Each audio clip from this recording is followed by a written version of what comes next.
वैदिक कल्चर के बाद महाजनपद, ठीक है, 16 महाजनपद। उसमें फिर हम लोग को पढ़ना है मगध महाजनपद, फिर मौर्य काल, फिर उत्तर मौर्य काल, फिर गुप्त काल, फिर उत्तर गुप्त काल, लेटर गुप्त पीरियड। तो ऐसे करके हम लोग को बढ़ना है आगे। लेकिन आज जो है, आज का जो टॉपिक है वह है तुम्हारा हड़प्पा सभ्यता, ठीक है। तो चलिए देखते हैं हड़प्पा सभ्यता में हम लोग को क्या क्या चीज़ पढ़ना है। तो क्या क्या टॉपिक है। तो टॉपिक जो है सबसे पहले है सामान्य पहलू, ठीक है। तो सामान्य पहलू में हम लोग क्या देखेंगे, इसका नामकरण कैसे हुआ है हड़प्पा, फिर इसका कालक्रम क्या है, उसका प्रसार कहाँ कहाँ है, इसका लिपि क्या है, इसका उदय से संबंधित कुछ मुद्दा है उसको देखेंगे, ठीक है। उदय क्या हुआ है, इसका राजनीति क्या है, इसका पॉलिटिक्स क्या है, फिर इसका अर्थव्यवस्था हम लोग देखते हैं। तो अर्थव्यवस्था में हम लोग देखते हैं कृषि के बारे में, ठीक है, व्यापार के बारे में, पशुपालन के बारे में, शिल्प और सिक्का के बारे में। फिर इसका समाज के बारे में हम लोग पढ़ते हैं, फिर धर्म के बारे में पढ़ते हैं, फिर कला में जो है हम लोग स्थापत्य कला के बारे में पढ़ेंगे, ठीक है, फिर मूर्ति कला के बारे में पढ़ेंगे और फिर चित्रकला के बारे में पढ़ेंगे। तो ये तीन जो है हम लोग कला में पढ़ना है और इसका फिर लास्ट में देखेंगे पतन कैसे हुआ। तो चलिए स्टार्ट करते हैं। ये तो हम लोग बता दिए टॉपिक कौन कौन सा है। तो एक बार फिर से टॉपिक को आप लोग स्क्रीनशॉट ले लीजिए। तो ये है इंडस वैली सिविलाइजेशन। तो इंडस वैली सिविलाइजेशन में ये एक मोहनजोदड़ो में जो है मिला हुआ था आपका, चलिए फिक्स हो जाइए भाई, हाँ, तो मोहनजोदड़ो में एक मूर्ति मिला हुआ था, इसको भी देखेंगे। और ये टाउन प्लानिंग था इसका, इसको भी देखेंगे। तो हड़प्पा सभ्यता का सामान्य पहलू। तो सामान्य पहलू में पहला चीज पॉइंट हम लोग को क्या पढ़ना था, नामकरण।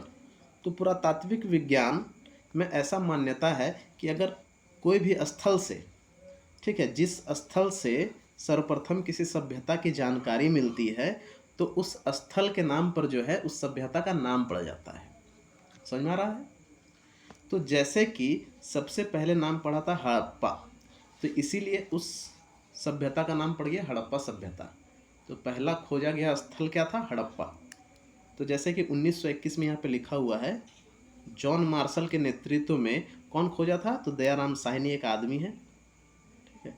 ये दयाराम साहनी जो है इसी ने पहले हड़प्पा का उत्खनन स्टार्ट किया था और हड़प्पा स्थल का खोज किया। तो इसी के कारण जो है इस सभ्यता का नाम पड़ जाता है हड़प्पा सभ्यता, ठीक है।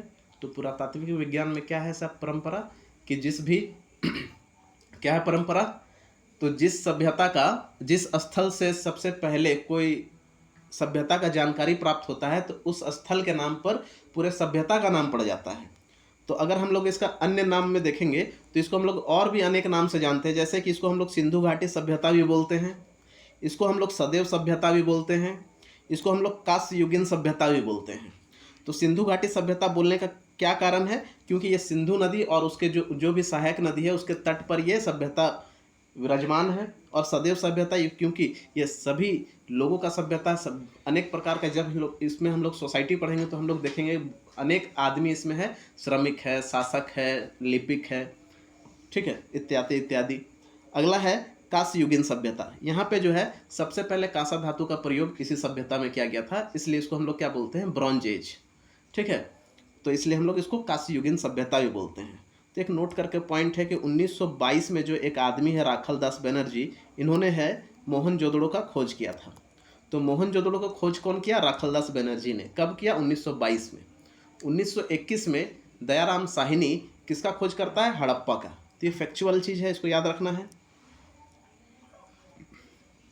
अब अगर इसका हम लोग कालक्रम देखते हैं तो कालक्रम को हम लोग तीन भाग में बांटते हैं। एक होता है हड़प्पा पूर्व, यानी कि प्री हड़प्पा, हड़प्पा से पहले। तो ये कालक्रम बांटा हुआ 3500 BC से लेकर के 2600 BC तक। अब है हड़प्पा सभ्यता, यानी कि इसका मैच्योर पीरियड, ठीक है। तो ये मैच्योर पीरियड कब से कब तक माना जाता है, तो 2600 से लेकर के 1900 BC तक। कोई कोई बुक्स में 1750 भी दिया हुआ रहता है, तो इसमें कोई कन्फ्यूज नहीं। एक हम लोग को क्या अप्रोक्स में डेटा लेके चलना है। अब है हड़प्पा पश्चात, इसको बोलते हैं पोस्ट हड़प्पा, जहाँ से हड़प्पा डिक्लाइन करना स्टार्ट करता है। तो 1900 से लेकर के 1200 BC तक जो है ये काल होता है हड़प्पा पश्चात का, यानी कि पोस्ट हड़प्पा का। अब 1200 BC के बाद एक समय आता है 1000 BC का, इसमें हम लोग देखते हैं किसका, 1500 BC। 1500 BC से लेकर के 600 BC तक हम लोग वैदिक कल्चर पढ़ते हैं। तो यहाँ पे हड़प्पा डिक्लाइन करेगा और वैदिक कल्चर का आगमन स्टार्ट हो जाएगा। अब अगर हम लोग इसका लिपि देखते हैं तो इसका लिपि है भाव चित्रात्मक। थोड़ा ऊपर कर देते हैं, ये है इसका लिपि, दिख रहा होगा फोटो में आपको। तो इस तरह का लिपि था यहाँ पे, जिसको बोलते थे भाव चित्रात्मक। इस भाव चित्रात्मक में क्या था, पहले जो है हम लोग दाएं से लिखते थे, फिर जो है बाएं से लिखते थे। तो पहले दाएं और फिर बाएं ऐसे लिखा जाता था, पहले दाएं फिर बाएं से लिखा जाता था। इसको बुस्ट्रोफेडन माना जाता है, क्योंकि आज तक इसको कोई भी जो है इसको पढ़ नहीं पाया है। ठीक है, तो हड़प्पा के जितना भी मोहर प्राप्त हुआ है, जितना भी मोहर वगैरह बर्तन है, ये सब में जो है ये इस लिपि में कुछ ना कुछ वर्ड्स लिखा हुआ है, लेकिन आज तक उसको कोई पढ़ नहीं पाया है। अगर इसको कोई पढ़ लेता तो हम लोग हड़प्पा और भी जानकारी हम लोग को हड़प्पा से संबंधित मिल जाता, क्योंकि इसका साहित्यिक स्रोत भी हम लोग के पास उपलब्ध हो जाता। अभी जो हम लोग केवल और केवल आर्कोलॉजिकल एविडेंस के आधार पर पढ़ते हैं हड़प्पा सभ्यता। तो आर्कोलॉजिकल एविडेंस मतलब यहाँ का सिक्का तो नहीं चलता था, मोहर ये सब के आधार पर पढ़ते हैं, मूर्ति। ठीक है, तो धौलावीरा एक प्लेस है इसी में। तो धौलावीरा में एक सूचना पट मिला था 10 अंक का। तो धौलावीरा में क्या मिला था, तो 10 अंक का एक सूचना पट मिला था। और इसी तो ये इम्पॉर्टेंट प्लेस हो जाता है धौलावीरा। क्यों, क्योंकि भावचित्रात्मक लिपि का सूचना पट कहाँ मिला था, तो धौलावीरा में मिला था। उसमें कितने अंक अंकित थे, तो 10 अंक थे। ठीक है, चलिए आगे देखते हैं हम लोग इसका उदय। तो बहुत सारा इतिहास लेखन वाले आदमी हैं जिनका मानना है कि हड़प्पा सभ्यता का जो विकास हुआ है ये मेसोपोटामिया के सभ्यता से हुआ है। तो बहुत सारे इतिहासकार हैं, वो बोलते हैं कि हड़प्पा सभ्यता का विकास मेसोपोटामिया के सभ्यता से हुआ है। लेकिन बहुत सारे भारतीय विद्वान हैं इस तथ्य को काटने का प्रयास करते हैं। तो प्रयास किस रूप में करते हैं, तथ्यों का खंडन किस रूप में करते हैं, कि यहाँ पे जो है बेहतर नगर नियोजन है। तो हड़प्पा सभ्यता में क्या है, तो हड़प्पा सभ्यता में बेहतर नगर नियोजन है मेसोपोटामिया से। तो सवाल उत्पन्न होता है कि अगर हम लोग मेसोपोटामिया से हर कुछ सीखे हैं तो यहाँ पे बेहतर नगर नियोजन कैसे हो गया। अगला है लिपि संबंधी अंतर भी यहाँ पे हम लोग को देखने को मिलता है। तो मेसोपोटामिया में अलग लिपि मिलेगा और यहाँ पे जो है यानी कि हड़प्पा सभ्यता में अलग लिपि मिलेगा। तो लिपि संबंधी अंतर कैसे हुआ, कि पक्की ईंटों का प्रयोग, तो मेसोपोटामिया में भी पक्की ईंटों का प्रयोग किया जाता था, लेकिन जिस क्वांटिटी में प्रयोग किया जाता था हड़प्पा सभ्यता में पक्की ईंटों का, उस क्वांटिटी में प्रयोग नहीं किया जाता था मेसोपोटामिया में। उसके बाद यहाँ पे जो है जल निकासी व्यवस्था बहुत ही बेहतर था। तो ये सब तरीका से हम लोग बोल सकते हैं, ये 4 पॉइंट से, कि हड़प्पा सभ्यता का विकास जो है ये मेसोपोटामिया का देन नहीं है, ये इसका क्या है, तो स्थानिक संस्कृति से इसका विकास हुआ है। तो हड़प्पा का विकास कैसे हुआ है, तो यहाँ का जो लोकल कल्चर है, यहाँ की स्थानिक संस्कृति है, उसी का विकास का परिणाम है। अब अगर हम लोग इसका राजनीतिक देखते हैं तो कोई भी स्पष्ट जानकारी नहीं मिलता है राजनीति को लेकर के। ठीक है, तो राजनीति को लेकर के कोई भी स्पष्ट जानकारी हम लोग को देखने को नहीं मिलता है। तो लेकिन बोला जा सकता है कि यहाँ पे कोई केंद्र में शासन व्यवस्था रहा होगा। अगर केंद्र में शासन व्यवस्था रहा होगा, और केंद्र में किसका भूमिका देखने को मिल सकता है, तो व्यापारियों को देखने का मिल सकता है भूमिका। ठीक है, कैसे बोल सकते हैं कि यहाँ पर शहर जो है नियोजित तरीका से बनाया गया है।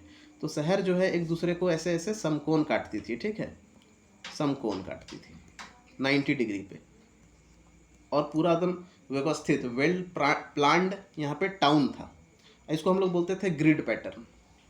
ठीक है, तो ग्रिड व्यवस्था में ये चीज़ था। यहाँ पे एक रूपता का उदाहरण है, जैसे कि एक जैसा क्या मिलता है, तो नगर नियोजन मिलता है। एक जैसा यहाँ पे अन्नागार मिलता है। उसके बाद माप तौल का जो व्यवस्था था वो भी हम लोग का एक जैसा मिलता है। यहाँ पे पक्की ईंटों का प्रयोग किया जाता है। नालियों का व्यवस्था बहुत ही अच्छा है, ढका हुआ रहता था नाली वगैरह। तो इससे हम लोग क्या बोल सकते हैं कि यहाँ पे कोई ना कोई तो मैनेज करने के लिए होगा, तभी तो सारा कुछ एक जैसा था। तो आगे हम लोग बढ़ते हैं। अब हम लोग इसका प्रसार को देखते हैं। ठीक है, तो ये प्रसार में हम लोग जो थोड़ा सा जूम कर देते हैं इसको, तो ये सबसे पहले तो इंडिया में भी है। ठीक है, कहाँ है, इंडिया में भी है, इधर पाकिस्तान में भी है, इधर मेरा अफ़गानिस्तान में भी मिलता है। तो ये 3 जगहों पे मिलता है। तो अगर हम लोग सबसे नॉर्दर्न प्लेस पे जाएंगे, सबसे ऊपर में, तो इसका नाम है मांदा। जम्मू कश्मीर में मिलता है। अगर हम लोग सबसे ईस्टर्न पॉइंट पे जाएंगे तो आलमगीरपुर, ये मेरा यूपी में पड़ता है, ठीक है। और अगर हम लोग इसका दक्षिणतम बिंदु यानी कि साउथ ईस्ट पॉइंट पे जाएंगे तो ये हम लोग को पड़ता है दैमाबाद, महाराष्ट्र में। और अगर हम लोग इसका सबसे वेस्टर्न पॉइंट जाते हैं तो होता है सुख्ता जेंडोर, बलूचिस्तान में मिलेगा। तो ये 4 पॉइंट को हम लोग को याद रखना है। नीचे लिखा हुआ है, तो थोड़ा सा कोना पे देखो क्या लिखा हुआ है। हाँ, तो ईस्टर्न जो सीमा है ये कहाँ है? आलमगीरपुर। ये आलमगीरपुर कहाँ पड़ता है? यूपी में। वेस्टर्न सीमा जो है ये पड़ता है सुख्ता जेंडोर में, ये बलूचिस्तान में। नॉर्दर्न वाला जो पड़ता है ये हम लोग का मांदा में पड़ता है, ये जम्मू कश्मीर में है। और साउदर्न वाला जो है ये दैमाबाद है, और ये दैमाबाद कहाँ है? महाराष्ट्र में। तो यहाँ पे जो है एक 4 इंच का एक रथ भी मिला था कांसा का, दैमाबाद से ही, ठीक है। तो अब हम लोग क्या बोलते हैं, प्रसार को देखते हैं इसका। तो अफगानिस्तान में 3 प्लेसेस को याद रखना है। तो पहला प्लेस कौन सा है? सुतगोई। दूसरा है बदसखा, तीसरा है मुंडीगग, ये है मुंडीगग। तो पहला है सुतगोई, बदसखा, फिर है मुंडीगग। ये तीनों ही क्यों फेमस था? तो ये तीनों ही फेमस था लार्जवद मनी के लिए। तो ये हो गया तुम्हारा अफगानिस्तान में प्रसार। अभी बताएं 3 प्लेसेस में याद रखना है आपको, अफगानिस्तान में, पाकिस्तान में और इंडिया में। तो अफगानिस्तान में 3 प्लेसेस, सुतगोई, बदसखा और मुंडीगग। अब अगर हम लोग पाकिस्तान में देखते हैं तो पाकिस्तान में पड़ेगा तुम्हारा हड़प्पा, ठीक है। तो हड़प्पा कहाँ है? पाकिस्तान में। और पाकिस्तान में कौन जिला में? तो वहाँ के पंजाब में है, ठीक है। उसके बाद सिंध में क्या क्या मिलेगा तुमको? तो सिंध में मोहनजोदड़ो, अमरी, चान्होदड़ो और कोटदीजी। तो मोहनजोदड़ो, कोटदीजी, अमरी और चान्होदड़ो जो है ये सिंध में तुमको देखने को मिलेगा। अगर अरब सागर की तरफ अगर हम लोग मकरान तट में देखते हैं तो सुख्ता जेंडोर, जो अभी हम लोग बताए थे, ये सबसे कौन सा पॉइंट था? वेस्टर्न पॉइंट था सुख्ता जेंडोर, तो ये भी हमको मिलेगा। सूतकोह, बालाकोट, ये हम लोग का अरब सागर की तरफ यानी कि मकरान तट में मिलता है। अब अगर हम लोग भारत में देखते हैं तो भारत में पंजाब में क्या मिलता है? तो रोपड़ मिलेगा। हरियाणा में क्या मिलता है? तो राखीगढ़ी, बनावली, 2 स्टेट तुम्हारा हरियाणा में याद रखना है। अगर राजस्थान में क्या मिलता है? तो कालीबंगा मिलता है। तो राजस्थान में क्या मिलेगा? कालीबंगा नाम का साइट मिलता है, हड़प्पा साइट। इसको हम लोग काली चूड़ियों का प्रदेश भी बोलते हैं। अब अगर हम लोग गुजरात में देखते हैं तो एक पॉइंट याद रखना है कि भारत में पूरे हड़प्पा सभ्यता में ही सबसे ज़्यादा जो साइट खोजा गया था वो गुजरात ही था। तो गुजरात में अभी धौलावीरा के बारे में हम लोग देखे हैं, ठीक है। तो धौलावीरा में एक सूचना पट मिला था। उसके बाद सुरकोटदा भी है, देसलपुर है, लोथल है। तो ये लोथल वाला पॉइंट भी इम्पॉर्टेंट है क्योंकि यहाँ पे जो है एक सबसे बढ़िया बंदरगाह भी मिला था, डॉकयार्ड मिला था। यहीं से ये लोग जो है व्यापार वगैरह करते थे। और है रंगपुर है, रोचडी है, प्रयास पाटन है। तो ये हमारा जो है गुजरात में मिलता है। तो महाराष्ट्र में हम लोग क्या बताए थे? दैमाबाद के बारे में बताए थे। दैमाबाद के बारे में बताए थे महाराष्ट्र में, यहाँ पे 4 इंच का एक कांसे का रथ मिला हुआ था। यूपी में बताए थे आलमगीरपुर, और जम्मू में बताए थे मांदा। ये तुम्हारा मांदा जो है सबसे नॉर्थ साइड में है। यूपी वाला मेरा ईस्ट साइड में पड़ता है, महाराष्ट्र वाला मेरा साउथ साइड में पड़ता है, और सुख्ता जेंडोर ये जो अभी हम लोग बताए ये वेस्ट साइड में पड़ता है। तो चलिए आगे बढ़ते हैं हम लोग। तो ये हो गया आपका सामान्य पहलू। अब हम लोग देखेंगे हड़प्पा सभ्यता का अर्थव्यवस्था। तो अर्थव्यवस्था में हम लोग को क्या क्या चीज़ को पढ़ना है? तो पहले तो कृषि के बारे में पढ़ना है, फिर पशुपालन पढ़ना है, व्यापार पढ़ना है, शिल्प पढ़ना है, सिक्का पढ़ना है, ठीक है। तो व्यापार का ही हिस्सा होता है सिक्का। यहाँ पे कोई प्रकार का जो है सिक्का नहीं मिला था, यहाँ पे बार्टर सिस्टम चलता था, यानी कि वस्तु विनिमय की प्रणाली चलता था। तो हम लोग कृषि में देखते थे तो गेहूं का साक्ष्य जो है सबसे पहले हड़प्पा में मिला है, ठीक है। बनावली में जो है जौ का साक्ष्य मिला है, और चावल का साक्ष्य जो है हम लोग का लोथल में मिला है। और यही लोथल में क्या है? एक बढ़िया डॉकयार्ड है, और यहीं पे जो है हम लोग को दलहन और तिलहन का भी खेती देखने को मिलता है। अब अगर हम लोग देखते हैं तो बनावली देख चुके थे कहाँ था? तो बनावली मेरा हरियाणा में था। तो बनावली और चोलिस्तान का मिट्टी के हल्के होने का साक्ष्य मिला है। मिट्टी भुरभुरा था, इससे हम लोग बोल सकते हैं कि यहाँ पे खेती होता था। कालीबंगा में जो है क्या मिला है? हल रेखा मिला है। तो हल रेखा का साक्ष्य कहाँ मिला है? कालीबंगा में मिला है। और कालीबंगा को हम लोग काली चूड़ियों का प्रदेश कहते थे। अब अगर हम लोग देखते हैं यहाँ पे सिंचाई कैसे होता था, तो सिंचाई जो है प्राकृतिक रूप से भी होता था और मानव निर्मित जल संचय से भी होता था। तो मानव निर्मित एक धौलावीरा से एक जल संचय का साक्ष्य मिला है। वहाँ से प्राकृतिक रूप से ये लोग क्या करता था? तो सिंचाई का काम करता था। और प्राकृतिक रूप से हम लोग देखेंगे तो ये तो नदी के किनारे ही बसा हुआ था, तो नदी का पानी से ही लोग अपना जल संचय कर लेता था, नदी का पानी से ही लोग सिंचाई का कार्य कर लेता था। और नदी का पानी से सिंचाई काम करेगा तो ये प्राकृतिक रूप से हो गया। अब हम लोग देखते हैं इसका दूसरा नंबर, पशुपालन। तो पशुपालन में हम लोग देखते हैं गाय है, बैल है, भेड़ है, बकरी है, कुत्ता, बिल्ली इत्यादि। तो सारा ही हम लोग बोल सकते हैं, लगभग लगभग सारा ही पशुओं को यहाँ पे पाला जाता था। लेकिन घोड़ा जो है, घोड़ा पर क्या है तो विवाद है। किस पर विवाद है? घोड़ा पर। तो घोड़ा पर क्या है? विवाद है। तो यहाँ पे लिखा हुआ सुरकोटदा, लिख लीजिएगा यहाँ पे, सुरकोटदा है, फिर कालीबंगा, और फिर लोथल, और फिर मोहनजोदड़ो। तो ये सब जगहों से क्या है तो घोड़ा का जो खुर होता है, पाँव का निशान मिला हुआ है, लेकिन आज तक यहाँ कोई पहचान नहीं कर पाया है कि ये घोड़ा का ही है। इसलिए हम लोग स्पष्ट रूप से नहीं बोल सकते हैं कि ये जो मिला हुआ साक्ष्य है वो घोड़ा का है। ठीक है, तो यहाँ से क्वेश्चन पूछा जा सकता है। तो घोड़ा का साक्ष्य हम लोग अश्वचालित रथ जो है, ये लोग हम लोग वैदिक काल में देखेंगे। अगर हम लोग व्यापार इसका देखते हैं तो व्यापार जो है आंतरिक और बाहरी दोनों ही प्रकार का व्यापार यहाँ पे होता था। तो अगर बाहरी व्यापार में देखेंगे तो बाहरी व्यापार में लोग फारस की खाड़ी से व्यापार करता था। तो फारस की खाड़ी में कहाँ से करता था? तो ओमान और बहरीन से करता था। मेसोपोटामिया जो इराक में पड़ता है, इससे भी लोग व्यापार करता था। और मेसोपोटामिया के लोग जो है इसको मिलवा शब्द कहते थे। भारत मतलब हड़प्पा सभ्यता का जो जो व्यापारी था उसको मेसोपोटामिया के लोग मिलवा शब्द कहते थे, मिलवा कहते थे। अब आंतरिक व्यापार में देखते हैं तो आंतरिक व्यापार में लोग तांबा का व्यापार कहाँ से करता था? तो राजस्थान से करता था। टीन का व्यापार जो है अफगानिस्तान और बिहार से करता था। लार्जवद मनी जो है ये अफगानिस्तान में 3 प्लेसेस बताए थे, सुतगोई है, बदसखार, मुंडीगढ़ है। तो ये सब प्लेसेस से लार्जवद मनी मंगाता था। सोना जो है कर्नाटक से मंगाता था। तो कर्नाटक का एक खान है कोलारू खान, ठीक है, वहाँ से लोग मंगवाता था। अब सेल खड़ी पत्थर भी यहाँ पे इंपॉर्टेंट हो जाता है। तो सेल खड़ी पत्थर जो है राजस्थान और गुजरात से मंगवाता है। तो सेल खड़ी पत्थर राजस्थान और गुजरात से मंगवाता है। और इसी सेल खड़ी पत्थर से ही ये लोग जो है मोहर और फिर मनका का निर्माण करता था। क्योंकि सेल खड़ी पत्थर जो है बहुत ही सॉफ्ट पत्थर है, सॉफ्ट पत्थर है, तो इसको हम लोग आराम से काट के जो है अलग अलग उसको क्या कर सकते हैं, शेप में ढाल सकते हैं। इसलिए इसको बोला जाता है सेल खड़ी पत्थर इम्पॉर्टेंट था यहाँ पे। तो आगे हम लोग देखते हैं तो यहाँ पे जो है लोग जल और स्थल दोनों से ही व्यापार करता है। तो जल से, जल पे जो है बहुत सारा जो हड़प्पा का साइट है ये जल के किनारे बसा हुआ है। अब लोथल में क्या है तो एक बंदरगाह है, ठीक है, ये एक महत्वपूर्ण शहर है। और कहाँ पे बसा हुआ है? तो जल के किनारे यानी कि नदी के किनारे बसा हुआ है। तो ये हो गया तुम्हारा। अब इसका हम लोग शिल्प देखते हैं तो कौन कौन सा धातु का प्रयोग करता था। तो धातु में लोग सोना का प्रयोग करता था, चांदी का प्रयोग करता था, तांबा का प्रयोग करता था और कांसा का प्रयोग करता था। इसलिए इसको हम लोग क्या बोलते थे? कांस्ययुगीन समाज बोलते थे। तो यहाँ पे ये इंपॉर्टेंट पॉइंट है कि यहाँ पे लोहा का साक्ष्य नहीं मिला है। तो हम लोग लेटर वैदिक पीरियड में जो है लोहा का साक्ष्य देखेंगे, ठीक है, इसको श्याम अयस्क, कृष्ण अयस्क कहेंगे। लेकिन अभी जो है हड़प्पा सभ्यता में लोहा का कोई भी साक्ष्य नहीं मिला है। यहाँ पे बर्तन जो है मिट्टी का बनाया जाता था। तो जो भी मिट्टी के बर्तन को आग में पकाया जाता था उसको बोला जाता था टेराकोटा। क्या बोला जाता था? टेराकोटा, ठीक है। अब यहाँ पे ईंटों से मकान बनाया जाता था। तो अभी बताए हैं मुहर, मोहर था और मनका था।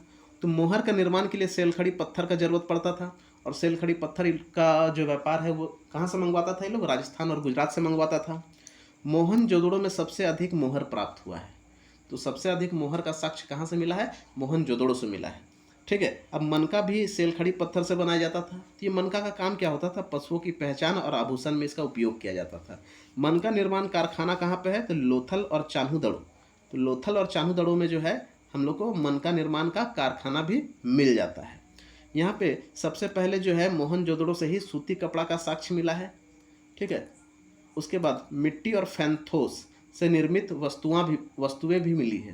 तो इसमें क्या होता था? फैंथोस तो मिट्टी या बालू को जब हम लोग गोंद में मिला देते थे उससे एक नया वस्तु का निर्मित करते थे, उसी को फैंथोस कहा जाता था। चलिए अब अगर सिक्का के बारे में देखते हैं तो यहाँ पे कोई भी प्रकार का सिक्का का साक्ष्य नहीं मिला हुआ है। तो हम लोग बोल सकते हैं यहाँ पे कैसा चल रहा था सिस्टम? तो वस्तु विनिमय की प्रणाली चल रहा था, यानी कि बार्टर सिस्टम चलता था। तो ये क्या है? तो प्रथम शहरीकरण है, ठीक है।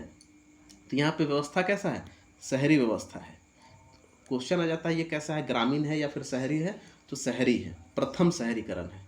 ठीक है, तो एक बताए थे 4 इंच का कांसा का रथ मिला है, ये कहाँ से मिला था? तो दैमाबाद महाराष्ट्र से मिला था। चलिए आगे बढ़ते हैं हम लोग।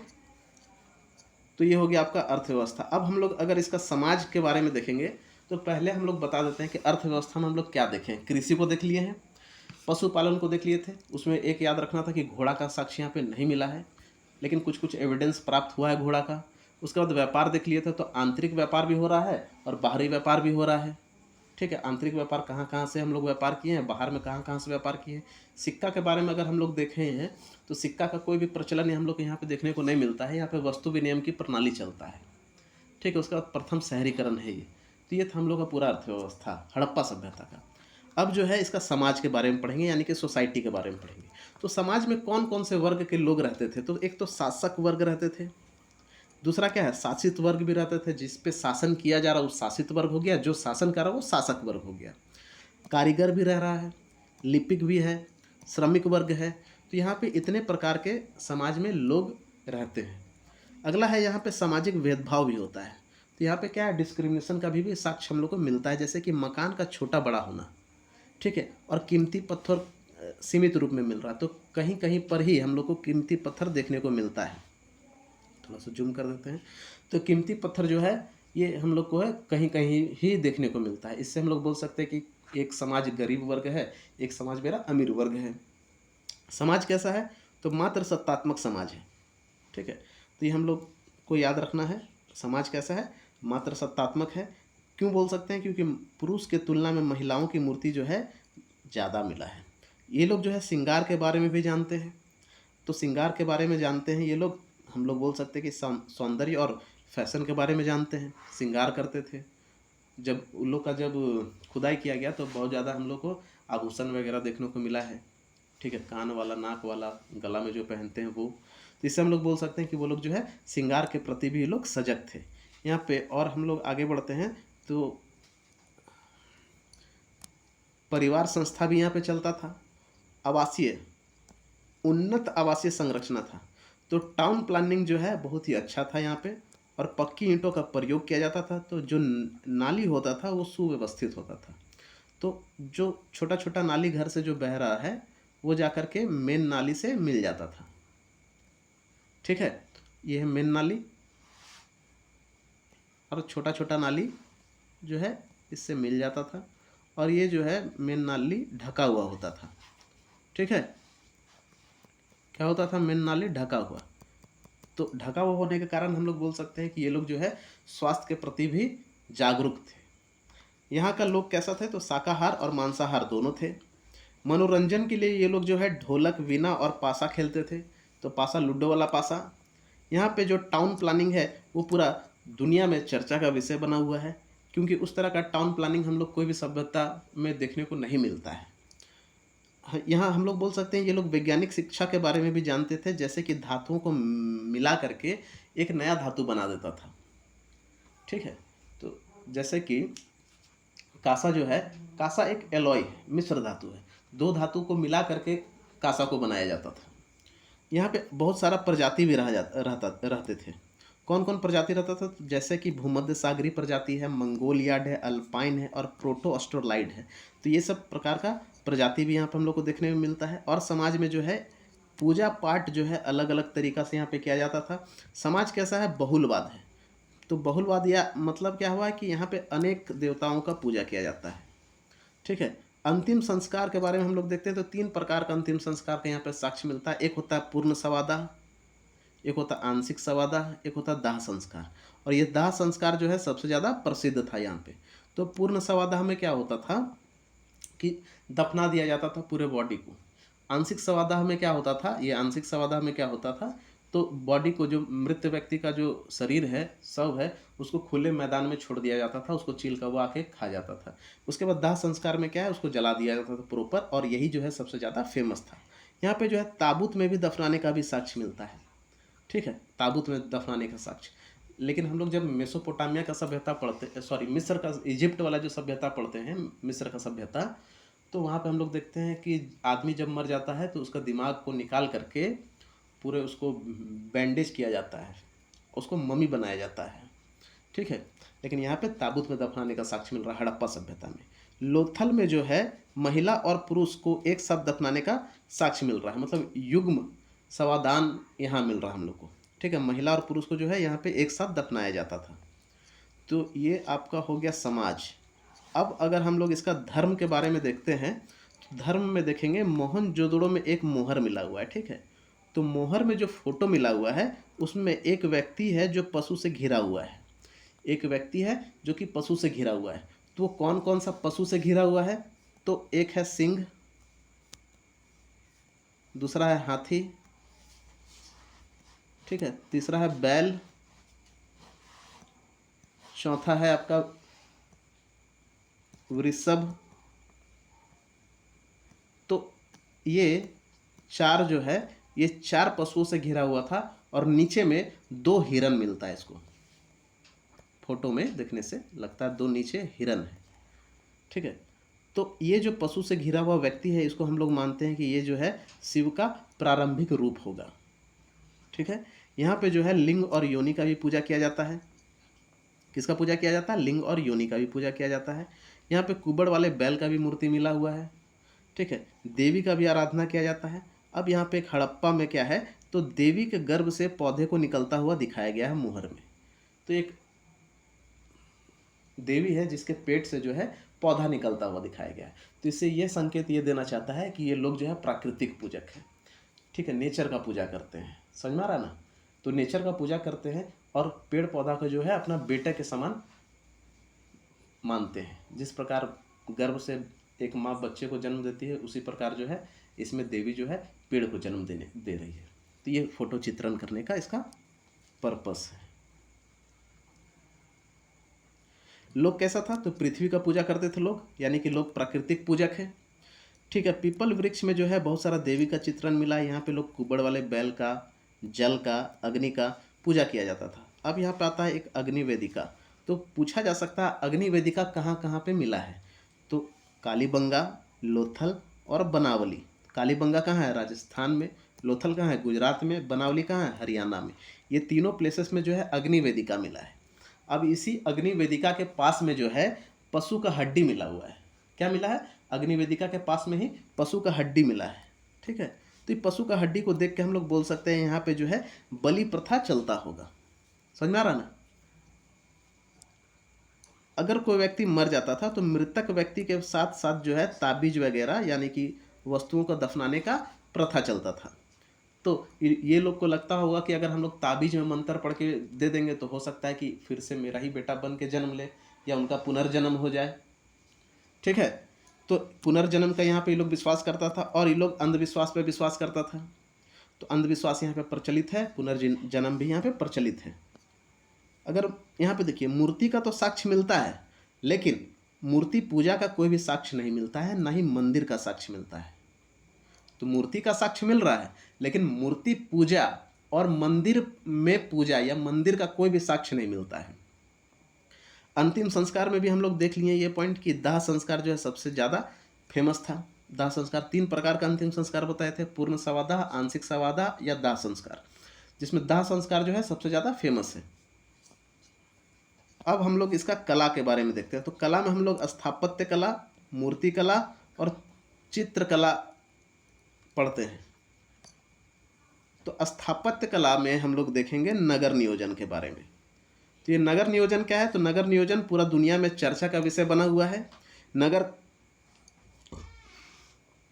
को जो है हम लोग 2 भागों में बांटे हुए रहते हैं, पश्चिमी भाग और पूर्वी भाग। ठीक है, धौलावीरा में जो है ये पॉइंट याद रखने वाला पॉइंट है कि धौलावीरा में नगर को जो है 3 भागों में बांटे हुए हैं, उत्तरी भाग, मध्य भाग और निम्न भाग।